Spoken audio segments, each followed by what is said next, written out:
আসসালামু আলাইকুম ওয়া রাহমাতুল্লাহি ওয়া বারাকাতুহু। রহমতের বাণী, মাগফিরাতের পয়গাম আর নাজাতের সুসংবাদ নিল আমাদের কাছে রমাদানুল করিম।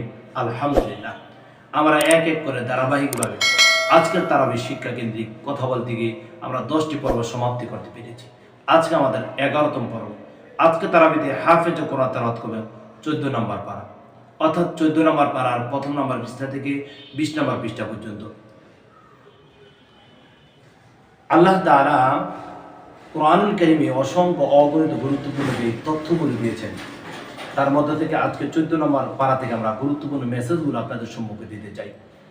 আজকে তারাবিতে হাফেজে কোরআন তেলাওয়াত করবেন সূরাতুল হিজর। সূরাতুল হিজরের 9 নম্বর আয়াতের মধ্যে আল্লাহ তাআলা বলেন, ইন্না নাহনু নাযালনা যিকরা ওয়া ইন্না লাহু লাহাফিজুন। বড় চমৎকারময় একটি কথা। আল্লাহ তাআলা বলেন, ইন্না নাহনু নাযালনা যিকরা ওয়া ইন্না লাহু লাহাফিজুন। আমি কোরআনুল কারীম সৃষ্টি করেছি আর তার হেফাজতকারী আমি আল্লাহ সুবহানাহু ওয়া তাআলা হব। সুবহানাল্লাহ, সুবহানাল্লাহ। পৃথিবীতে আপনি যেদিকেই তাকান, মুসলিম কান্ট্রিতে তাকান ও মুসলিম কান্ট্রিতে তাকান, পৃথিবীর এমন কোনো রাষ্ট্র খুঁজে পাওয়া যাবে না, এমন কোনো একটি শহর উপশহর খুঁজে পাওয়া যাবে না যেখানে আল্লাহ সুবহানাহু ওয়া তাআলা আজকে পর্যন্ত কোরআনুল কারীমকে হেফাজত করে নেই। আপনাদের প্রশ্ন জাগে, আল্লাহ তাআলা কিভাবে প্রতিটি রাষ্ট্রের শহর উপশহরে কোরআনুল কারীমকে হেফাজত করেছেন?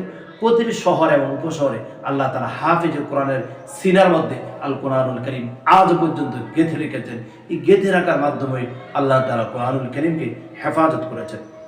তারপর সূরাতুল হিজরের 23 নম্বর আয়াতে কারিমা থেকে যে আমরা যদি কথা বলতে চাই, এই আয়াতে কারিমা যখন আমার চোখের সামনে চলে আসে, যখনই কথা বলতে চাই, চোখ থেকে অঝরভাবে পানি পড়ে, ভিতর থেকে কান্না চলে আসে। আল্লাহ তাআলা বলেন, ওয়া ইন্না লানাহনু নুহয়ি ওয়া নুমীত ওয়া নাহনুল ওয়ারিসুন।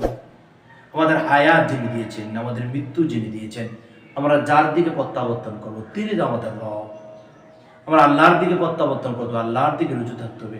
আমার এই হায়াতের মালিক, আমাদের এই মৌতের মালিক তিনি হচ্ছেন আল্লাহ। আমরা তার দিকে ফিরে যেতে হবে। তারপর আল্লাহ সুবহানাহু ওয়া তাআলা সূরাতুল হিজরের একেবারে সর্বশেষ আয়াতে কারিমার মধ্যে বলেন, ওয়াবুদ রাব্বাক হাত্তা ইয়াতিয়াকাল ইয়াকিন। তোমরা তোমার রবের ততক্ষণ পর্যন্ত ইবাদত করো যতক্ষণ না পর্যন্ত তোমার কাছে মৃত্যু চলে না আসে। অর্থাৎ মৃত্যু চলে না আসার আগ মুহূর্ত পর্যন্ত আমরা আল্লাহ সুবহানাহু ওয়া তাআলার ইবাদতে সময় কাটাতে হবে। আল্লাহ সুবহানাহু ওয়া তাআলার কাছে মস্তক অবনত করতে হবে। আল্লাহ সুবহানাহু ওয়া তাআলার কাছে ফিরে যাওয়ার জন্য যে আমরা ওয়াদা দিয়েছি আল্লাহ তাআলার কাছে, সেগুলোর সজাগ এবং সচেতন থাকতে হবে। তারপর সূরা হিজরের মধ্যে আল্লাহ তাআলা কওমে লূত তাদের ইতিহাস তুলে ধরেছেন।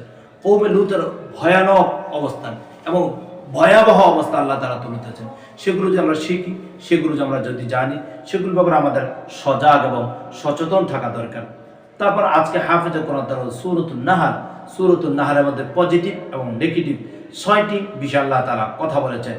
যেমন ইন্নাল্লাহা ইয়া'মুরু বিল আদলি ওয়াল ইহসান ওয়া ইতা'i যিল কুরবা ওয়া ইয়ানহা আনিল ফাহশাই ওয়াল মুনকার ওয়া লাযিকরুল্লাহি আকবার আল্লাহু ইয়া'লামু মা তাসনাউন। এই বিষয়গুলো সম্পর্কে আমাদের ধারণা রাখা দরকার, এবং যে আমাদের আমল করা দরকার। কিছু কিছু বিষয় আমাদের ছেড়ে দেওয়া দরকার। আল্লাহ তাআলা আমাদের সবাইকে কোরআনুল কারীম বুঝে শুনে আমল করার তৌফিক দান করুন। আমরা ধীরে ধীরে যে প্রোগ্রামগুলো করছি, সেগুলো আমাদেরকে আমল করে আমাদেরকে দ্বীন ইসলাম সম্পর্কে জ্ঞান রাখা দরকার। এবং আমাদের আগামী পর্ব দেখার আমন্ত্রণ জানিয়ে এখানে বিদায় নিচ্ছি। আসসালামু আলাইকুম ওয়া রাহমাতুল্লাহি ওয়া বারাকাতুহু।